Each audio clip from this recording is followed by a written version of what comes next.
He was just a janitor at MIT. One day, while mopping the floor, he glanced at a math problem on the blackboard. He had no idea it was one of the most difficult advanced Fourier equations in the world. And yet, he solved it effortlessly. Equations like this are so complex that only a few people in the world can solve them. Some of them are Nobel Prize winners. So when the professor who posted the problem saw the correct solution, he rushed over and asked, Well, this is correct. Who did this?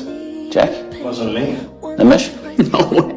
None of the top students in the class claimed credit. That's when the professor realized MIT had just uncovered a new genius. But no one could have guessed that this genius was a quiet janitor. The professor had made a promise. Anyone who solved the equation by the end of the semester would receive top academic credit and their name would be etched into MIT history, fame and glory, all in one. But it only took a day. Students from across campus came to see who had solved the problem. Yet the mysterious genius never showed up. So the professor issued a new challenge. He and a colleague designed another problem. This one had taken them over 2 years to solve. They wrote it on the blackboard in the hallway hoping the genius would see it. That night, while cleaning, Will saw the new equation, and once again, he started solving it. But this time, the professor caught him in the act. At first, he thought Will was just scribbling nonsense on the board. He stepped in, angry and ready to stop him. Will saw the professor and quickly ran off. The professor chased him around the corner but Will had vanished. When he turned back to the board, the professor saw something that left him speechless. The correct answer. Will had done it again. It was nothing short of a miracle. But Will's brilliance didn't stop there. He had a near photographic memory. No math problem was too hard. He'd barely gone to school, but his home was filled with books. Things others had to read 5 times to understand he could memorize after one glance. But for someone with such talent, Will wasn't making much of it outside of his janitor job. He spent his days messing around, getting into trouble. No goals, no plans, no future. After asking around, the professor finally tracked Will down. But by then, Will had already landed in court for assault. He didn't hire a lawyer, he didn't need one. He had memorized legal codes so well. He defended himself in court and left the opposing lawyer speechless. It was clear this wasn't Will's first time in front of a judge. The professor was amazed, his admiration written all over his face. But this time, Will wasn't getting off so easy. He was arrested, with a high bail he couldn't pay. That's when the professor stepped in. He wanted to help the young man and see what he was truly capable of. The judge agreed to let Will out on bail under 2 conditions. First, he had to meet weekly with the professor to study advanced mathematics. Second, he had to attend therapy sessions. Will hated the idea of seeing a therapist, but it beat staying in jail. And soon, he started showing the professor just how brilliant he really was. Any equation, no matter how complex, Will could solve in minutes, sometimes faster than the professor could follow. Proudly, the professor placed a hand on Will's shoulder. He saw a future in this young man, but Will was stubborn. He refused to let anyone get close to his mind or his heart. Every time he met with a therapist, he'd find their weak spots and use their own words against them. He pushed every single one to their limit. 5 therapists tried and failed. Nobody could break through. So the professor turned to his old college friend, Sean. Sean was once on the path to fame himself. He could have shared the spotlight with the professor, won awards, built a career, but something happened. He walked away from it all. Now he teaches psychology at a small college.